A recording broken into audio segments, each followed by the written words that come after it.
সুপ্রিয় শিক্ষার্থীবৃন্দ, আমার প্রীতি এবং শুভেচ্ছা নিন। আশা করি এই করোনাকালীন সময়ে তোমরা অবশ্যই সামাজিক দূরত্ব বজায় রেখে স্বাস্থ্যবিধি মেনে চলে স্বাভাবিক জীবনযাপন করছো। আজকে রাজবাড়ী সরকার কলেজ কর্তৃক আয়োজিত অনলাইন ব্যবসায় সংগঠন ও ব্যবস্থাপনা দ্বিতীয় পত্র ক্লাসে তোমাদের সকলকে স্বাগত ও অভিনন্দন জানাচ্ছি।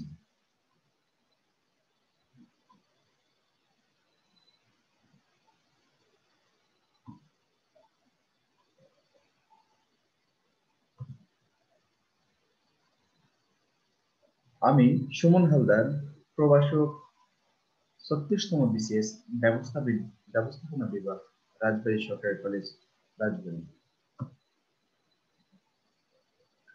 আমাদের আজকের আলোচনার বিষয়বস্তু হচ্ছে ব্যবস্থাপনার নীতিমালা, অর্থাৎ ব্যবসায় সংগঠন ও ব্যবস্থাপনা দ্বিতীয় পত্র, দ্বিতীয় অধ্যায়, ব্যবস্থাপনা নীতিমালা আজকে আমাদের আলোচনার বিষয়। তাহলে আমরা শুরু করি। নীতি কি? এখানে দেখো লেখা আছে, নীতি হচ্ছে মৌলিক সত্য যা কোনো চিন্তা বা কাজের দিক নির্দেশক। আবার দেখো, ব্যবস্থাপনার নীতি কি? বলা হচ্ছে ব্যবস্থাপনার নীতি হলো ব্যবস্থাপনা কার্য সম্পাদনে দীর্ঘ অনুশীলনের মধ্য দিয়ে গড়ে ওঠা কতিপয় সাধারণ নিয়ম বা পদ্ধতি। অর্থাৎ ব্যবস্থাপনার নীতি হচ্ছে যে আমরা যখন ব্যবস্থাপনা কার্য সম্পাদন করব তখন কিছু রুলস এন্ড রেগুলেশন আছে, সেগুলো ফলো করে ব্যবস্থাপনা কার্য সম্পাদন করতে হবে।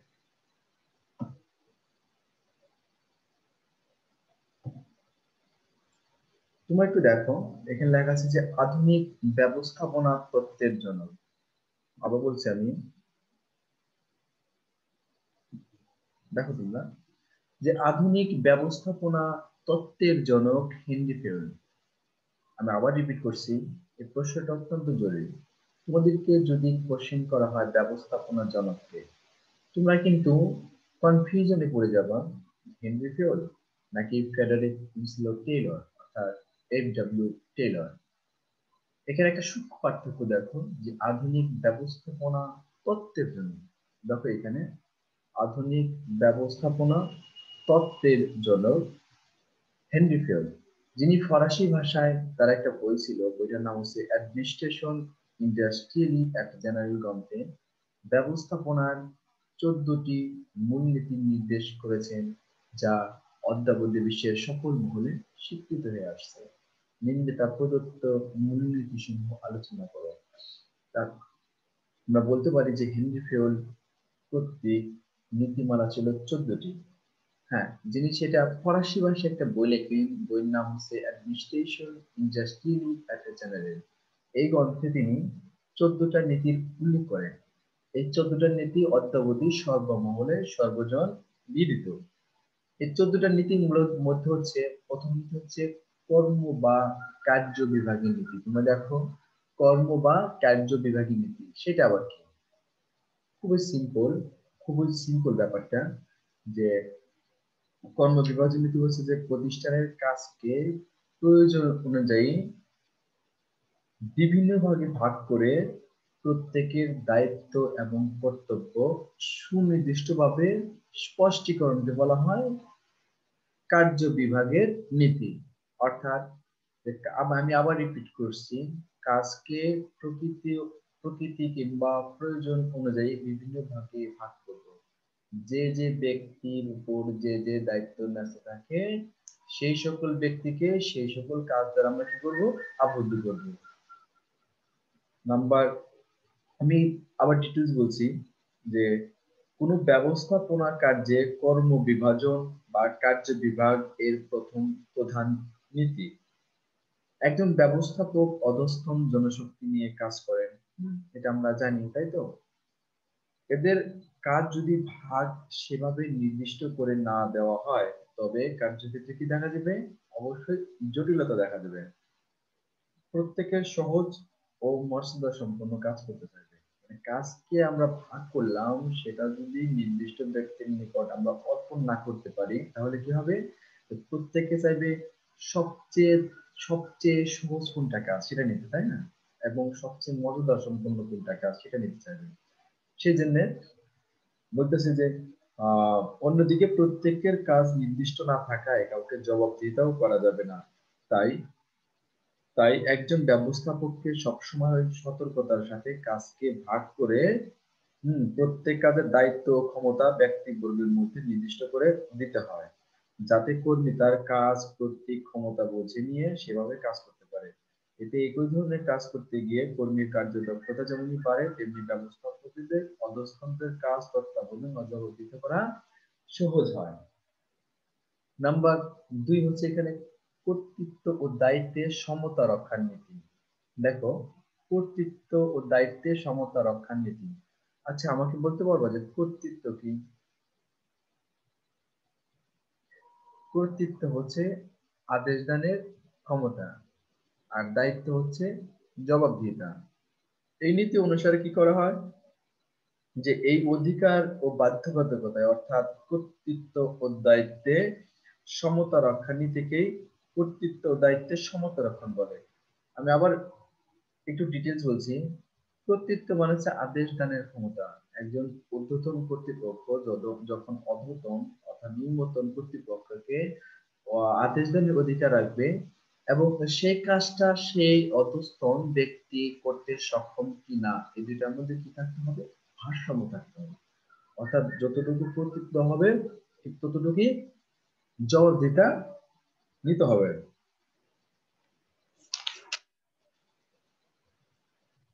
নাম্বার 3, যে কেন্দ্রীয়করণ ও বিকেন্দ্রীকরণ নীতি কি? কেন্দ্রীয়করণ ও বিকেন্দ্রীকরণ নীতি, অর্থাৎ সেন্ট্রালাইজেশন এন্ড ডিসেন্ট্রালাইজেশন। কেন্দ্রীয়করণ হচ্ছে যে আদেশ দানের ক্ষমতা যখন ঊর্ধ্বতন কর্তৃপক্ষ এককভাবে কি কুক্ষিগত করে রাখবে, সেটা তোমার হচ্ছে কেন্দ্রীয়করণ। অপরদিকে বিকেন্দ্রীকরণ হচ্ছে যে যখন ঊর্ধ্বতন কর্তৃপক্ষ ভাববে যে আমরা ডিসিশন নেওয়ার পাশাপাশি মধ্যস্থের ব্যবস্থাপকদের আমরা ডিসিশন নেওয়ার ক্ষমতা মেক করবো, সেটা হচ্ছে তোমার বিকেন্দ্রীকরণ।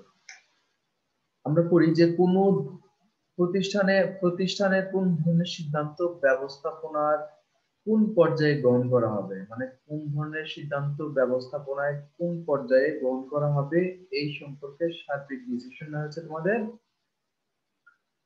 কেন্দ্রীয় এবং বিকেন্দ্রীকরণের নীতি বলে। যদি এরূপ সিদ্ধান্ত গ্রহণের ক্ষমতা ব্যবস্থাপনার উপরি পর্যায়ে সংরক্ষণ করা হয়, সেটা হবে কি? কেন্দ্রীয়করণ। অন্যদিকে এরূপ ক্ষমতা নিচের পর্যায়ের ব্যবস্থাপনার হাতে যখন ছেড়ে দেওয়া হবে, তখন সেটা কি বলা হবে? বিকেন্দ্রীকরণ। আমরা অবশ্যই জানি যে কোনো প্রতিষ্ঠানে সম্পূর্ণ কেন্দ্রীকরণও ভালো নয়, আবার সম্পূর্ণ বিকেন্দ্রীকরণও কি ভালো নয়। অতএব কেন্দ্রীয়করণ এবং বিকেন্দ্রীকরণ ভারসাম্য রেখে প্রতিষ্ঠান চালাতে হবে। এবার দেখো নাম্বার 4, বলা হচ্ছে এখানে আদেশের ঐক্যনীতি। আচ্ছা, আদেশের ঐক্যনীতি কি জানো? আদেশের ঐক্যনীতি হচ্ছে এক কথায় যে ওয়ান এমপ্লয়ি ওয়ান বস, মানে একজন অধস্তন ব্যক্তিকে একজন মাত্র ঊর্ধ্বতন কর্তৃপক্ষ আদেশ দেওয়ার কি ক্ষমতা রাখবে, সেটা হচ্ছে আদেশের ঐক্যনীতি। ধরো আমাদের অফিস স্টাফ, হ্যাঁ, আমাদের অফিসে কাজ করে হাসান, হ্যাঁ, সে আমার ডিপার্টমেন্ট সম্বন্ধে চেয়ারম্যানের মহোদয়ের আদেশ পালন করতে বাধ্য। কিন্তু দেখা গেল তাকে যদি বিভিন্ন বিভাগের দায়িত্ব দেওয়া হয়, অর্থাৎ তার ঊর্ধ্বতন কর্তৃপক্ষ যদি কি বেশি হয়ে যায়, তবে তার কাজ বিশৃঙ্খল হওয়াটাই কি স্বাভাবিক। আবার আমি আরেকটা উদাহরণ দিচ্ছি, সেটা হচ্ছে যে ধরো প্রতিষ্ঠানের 5 জন ফোরম্যান ক নামক একজন সুপারভাইজার অধীনে, অর্থাৎ ক নামক একজন সুপারভাইজার একটা প্রতিষ্ঠানের 5 জন কর্মীকে কি করে থাকে? কন্ট্রোল করে থাকে, কন্ট্রোল করে থাকে। আর এক্ষেত্রে 5 জন ফোরম্যানের প্রত্যেকের একক আদেশদাতা হচ্ছেন কি? মিস্টার ক। এক্ষেত্রে উক্ত প্রত্যেক ফোরম্যান তাদের অবস্থান শ্রমিকদের জন্য কয়ের নিকট জবাবদিহিতা করতে কি হবে? বাধ্য থাকবে।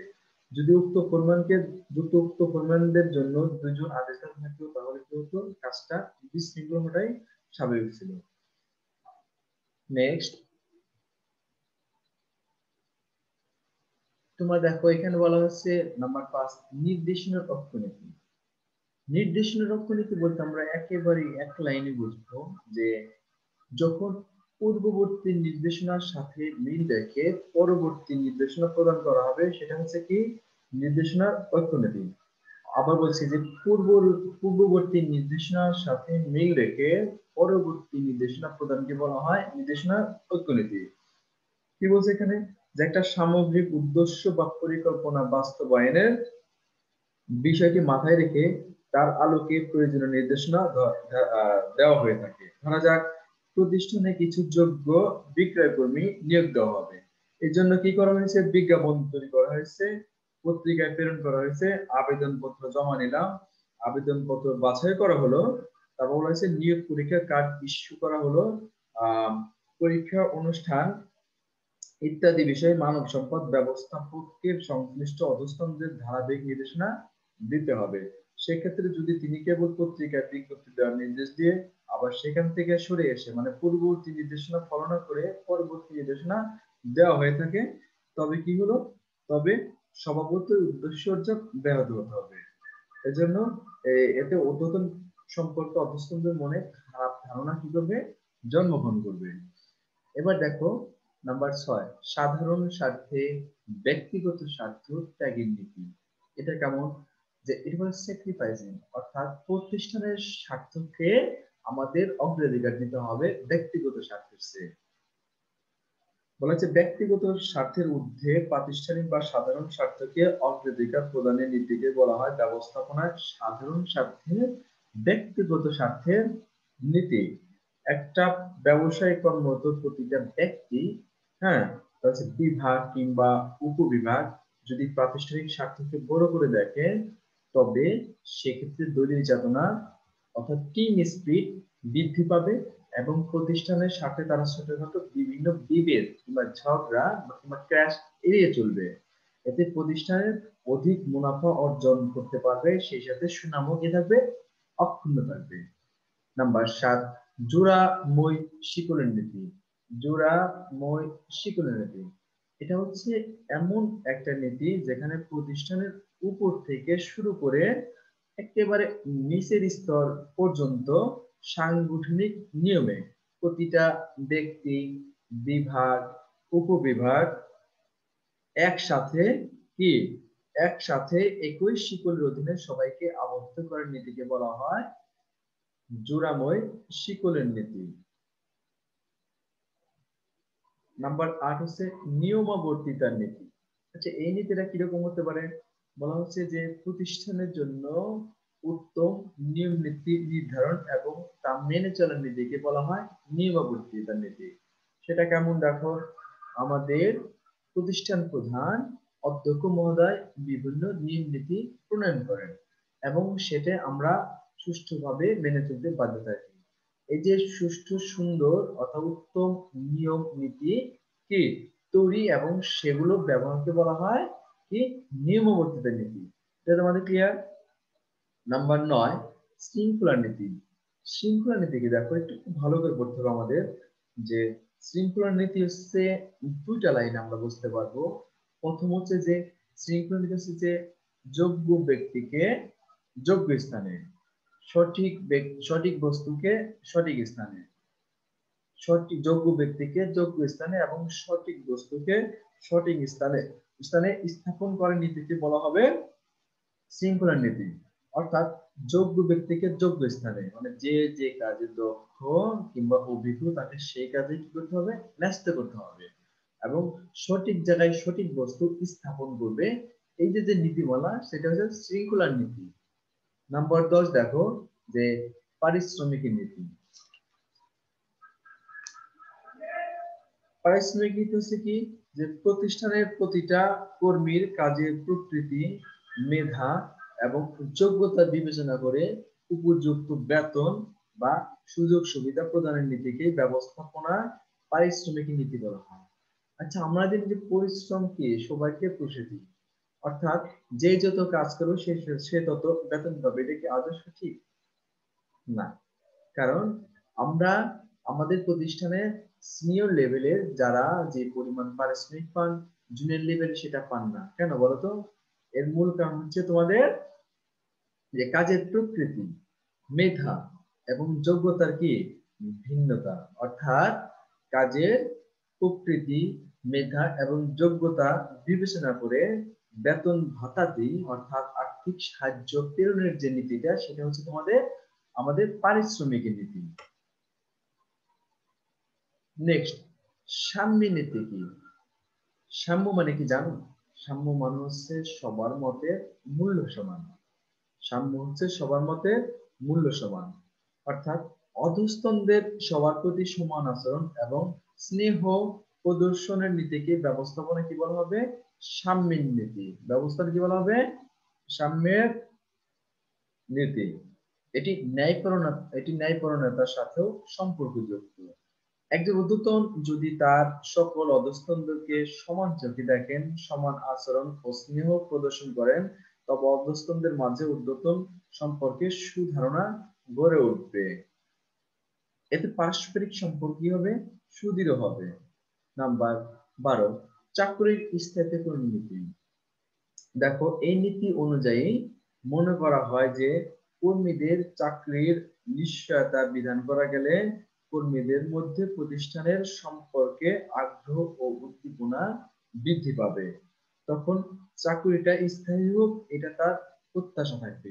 অর্থাৎ যে কোনো প্রতিষ্ঠানের কর্মকর্তা বা কর্মচারীগণ যখন বুঝতে পারবে তার চাকরিটা স্থায়িত্ব, তখন সে তার পূর্ণ মনোবল নিয়ে প্রতিষ্ঠানে কাজ করতে বাধ্য থাকবে কিংবা আগ্রহী হবে। এক্ষেত্রে প্রতিষ্ঠানে কি হবে? উৎপাদনশীলতা বৃদ্ধি পাবে। নাম্বার 3 হচ্ছে উদ্যোগের নীতি। নাম্বার 13 হচ্ছে উদ্যোগের নীতি। আচ্ছা, উদ্যোগের নীতিটা কি জানো? উদ্যোগের নীতিটা হচ্ছে উদ্যোগ কি? উদ্যোগ হচ্ছে যে নতুন ভাবে কোনো কিছু কি তৈরি করার যে প্রচেষ্টা, সেটাকে বলা হয় উদ্যোগ গ্রহণ। উদ্যোগ গ্রহণ নীতি বলতে বোঝাবে যে প্রতিষ্ঠানের সকল স্তরের ব্যবস্থাপকদের নিজস্ব চিন্তা ভাবনা কিংবা সৃজনশীলতা প্রয়োগ করে প্রতিষ্ঠানের সাথে কাজে লাগানোর যে সুযোগ, হ্যাঁ, এটাকে বলা হবে উদ্যোগের নীতি।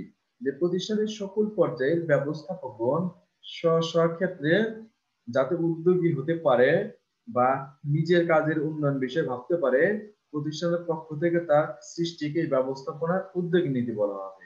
ঊর্ধ্বতনদের পক্ষে প্রতিষ্ঠানের সর্বস্তরের কাজের মান উন্নয়ন, বিদ্যমান সমস্যা ও সীমাবদ্ধতা কাটিয়ে ওঠার বিষয়ে কার্যকর চিন্তা করা সম্ভব হয় না। তাই প্রতিষ্ঠানে যদি এমন পরিবেশ গড়ে তোলা সম্ভব হয় যাতে প্রত্যেক অধস্তন স্ব স্থানে তাদের সমস্যার সম্ভাবনা নিয়ে ভাবতে ও ঊর্ধ্বতনদের প্রয়োজনীয় পরামর্শ দিতে পারে, তার স্বভাবতই অধস্তনরা উদ্যমী ও উদ্যোগী হয়ে থাকে, যা অধস্তনদের প্রতিষ্ঠানের সাথে নিজেকে সম্পর্কিত করতে উৎসাহ যোগায়।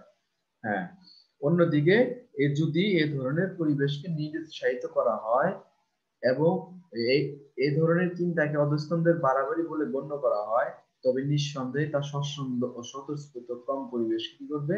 বাধাগ্রস্ত করবে।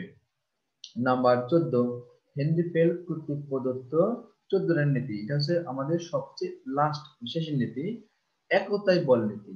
অর্থাৎ বলা হচ্ছে আমরা জানি যে ইউনিটি ইজ কি স্ট্রেংথ। হ্যাঁ, প্রতিষ্ঠানের কর্মরত সকল ব্যক্তি, বিভাগ ও উপবিভাগকে সর্ব অবস্থায় ঐক্যবদ্ধ থেকে পারস্পরিক সহযোগিতায় কর্মকাণ্ড পরিচালনা নীতিকে ব্যবস্থাপনার একতায় বল নীতি বলা হবে। প্রতিটা বিভাগ ও উপবিভাগের অধীন ব্যক্তিবর্গ যদি বিভাগীয় লক্ষ্য অর্জনের জন্য স্ব ক্ষেত্রে পরস্পর ঐক্যবদ্ধ থাকে এবং প্রতিটা বিভাগ ও উপবিভাগ প্রতিষ্ঠানের মূল লক্ষ্যকে সামনে রেখে প্রত্যেকের কাজকে অন্যের সাথে সমন্বিত করে একতালে ঐক্যবদ্ধভাবে কি করবে? কর্মকাণ্ড পরিচালনা করে, তবে প্রতিষ্ঠান সহজে তার মূল লক্ষ্য অর্জন করতে পারে। কিন্তু কিন্তু সর্বত্র ঐক্য, সমঝোতা ও সহযোগিতা যদি না থাকে, তবে পারস্পরিক বিরোধ, অনৈক্য, অসহযোগিতা সেখানে প্রকট হয়ে দেখা যায়, যেখানে প্রতিষ্ঠান কখনো সাফল্য লাভ করতে পারে না। অর্থাৎ একতাই বল, অর্থাৎ অর্থাৎ ইউনিটি এক্সিস্টেন্ট মানে বলা হবে যে প্রতিষ্ঠানের সকল বিভাগ, উপবিভাগ এবং বিভিন্ন ব্যক্তিকে একসাথে একই উদ্যোগে একই মনোবলে মিলেমিশে যে কাজ করার নীতিটা, সেটা হচ্ছে তোমাদের একতায় বল নীতি। এখানে কি বলছে যে হেনরি ফেউল বর্ণিত উপরোক্ত মূলনীতি সমূহ ছাড়াও বর্তমানে আরো কিছু নীতি ব্যবস্থাপনা কার্যক্রম পরিচালনায় হ্যাঁ সাধারণ দিক নির্দেশনা প্রদান করতে বলে মনে করা হয়।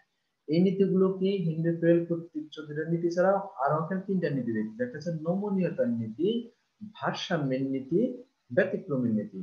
এবার দেখো নমনীয়তার নীতি বলতে বোঝাবে যে চিন্তা, কাজ ও পদ্ধতিকে প্রয়োজনে পরিবর্তন এনে প্রচেষ্টাকে লক্ষ্যাভিমুখী করার নীতিকে বলা হয় নমনীয়তার নীতি। ব্যবস্থাপনা হচ্ছে একটা সমাজ বিজ্ঞানের শাখা, সেটা আমরা অলরেডি জানি। তাই সামাজিক বিভিন্ন পরিবর্তিত পরিবেশের মধ্য দিয়ে ব্যবস্থাপনাকে তার উদ্দেশ্য অর্জন করতে হয়। তাই এইরূপ নীতির মূল বক্তব্য হলো পরবর্তী পরিবেশের সাথে সঙ্গতি বিধানে ব্যবস্থাপনা সমর্থ থাকা উচিত। এজন্য ব্যবসায়ের ক্ষেত্রে প্রতিনিয়ত যে পরিবর্তন ঘটে তার সঙ্গে ব্যবস্থাপককে সঙ্গতি বিধান করে এগিয়ে যাওয়ার প্রয়োজন পড়ে। এটা হচ্ছে নমনীয়তা নীতি। নাম্বার 2 হচ্ছে ভারসাম্যের নীতি। ভারসাম্যের নীতি বলতে বোঝাবে যে প্রতিটা বিভাগ, ব্যক্তি, বিভাগ, উপবিভাগের কাজের মধ্যে সমন্বয় বিধান এবং সমানতালে এগিয়ে যাওয়ার সামর্থ্য সৃষ্টি করা। কোন বিভাগের কাজের দায়িত্ব গুরুত্ব বুঝে লোকবল ও সামর্থ্য নিয়োজিত করা উচিত, যাতে কোনো বিভাগ অন্যদের তুলনায় পিছিয়ে না পড়ে। সকল বিভাগ, উপবিভাগ ও ব্যক্তির কাজ ভারসাম্য হলে তা প্রতিষ্ঠানের সামগ্রিক কাজে ভারসাম্যাবস্থা সৃষ্টি করে। লাস্টটা হচ্ছে তোমাদের ব্যতিক্রমী নীতি। ব্যবস্থাপক কোনো ক্ষেত্রে তার দৃষ্টি অধিক নিমন্ত্রিত করবে এরূপ নীতিতে তার আলোকপাত করা হয়ে থাকে। একজন ব্যবস্থাপকের পক্ষে তার সবগুলো কাজ সমানভাবে গুরুত্ব দিয়ে করা সম্ভব হয় না। এজন্য কোন কাজটি উদ্দেশ্য অর্জনে অধিক গুরুত্বপূর্ণ, কোন কোন ক্ষেত্রে অধিক বিচ্যুতি ঘটার সম্ভাবনা বিদ্যমান ইত্যাদি বিষয় বিবেচনা করে সেক্ষেত্রে দৃষ্টি প্রদান এবং ব্যবস্থাপনা কার্য পরিচালনা করা আবশ্যক। নেক্সট যে অনুশীলনী, তাহলে এই যে আমরা যে হেনরি ফেউলের 14টা নীতি পড়লাম, এছাড়াও আরো 3টা নীতি পড়লাম যেগুলো এখন সর্বত্র ব্যবহার করা হয়। আমরা একটু অনুশীলনীতে যাচ্ছি। এখানে লেখা আছে জনাব সুমন লোক নিয়োগ করে যে যে কাজের যোগ্য তাকে সেখানে নিয়োগ দিলেন। আমাকে বলতে হবে এটা কোন নীতি। অর্থাৎ আমি তোমাদের একটা নীতির কথা বলেছিলাম যে যোগ্য ব্যক্তিকে যোগ্য স্থানে, সঠিক ব্যক্তিকে সঠিক স্থানে, এটা কিন্তু সেই নীতি। পারবা? হ্যাঁ আমি বলে দিচ্ছি। সেটা হচ্ছে তোমাদের, এটা হচ্ছে শৃঙ্খলার নীতি। হ্যাঁ, তোমরা অবশ্যই ভালোভাবে দেখবা, পড়বা, বুঝবা, অবশ্যই পারবে। নাম্বার 2, জনাব কবির তার নতুন অফিসের কাজগুলোকে যথাযথভাবে ভাগ করে দায়িত্ব ও কর্তৃত্ব নির্দিষ্ট করে দেন। আমরা এটা কোন নীতি যে কাজকে প্রয়োজন অনুযায়ী বিভিন্ন ভাগে ভাগ করা হয় এবং প্রতিটা ভাগকে কি করা হয়, যোগ্য ব্যক্তির নিকট দায়িত্ব ও কর্তৃত্ব নির্দিষ্ট করে দেওয়া হয়। এটা কোন নীতি বলতে পারবা? এটা হচ্ছে আমার 2 নম্বর নীতি। এটা হচ্ছে কর্তৃত্ব দায়িত্বের সমতা রক্ষার নীতি। তাহলে আজকের মতো এখানেই শেষ করছি। ধন্যবাদ সবাইকে। ইনশাআল্লাহ দেখা হবে পরবর্তী ক্লাসে। সবাই ভালো থেকো, সুস্থ থেকো। আল্লাহ হাফেজ।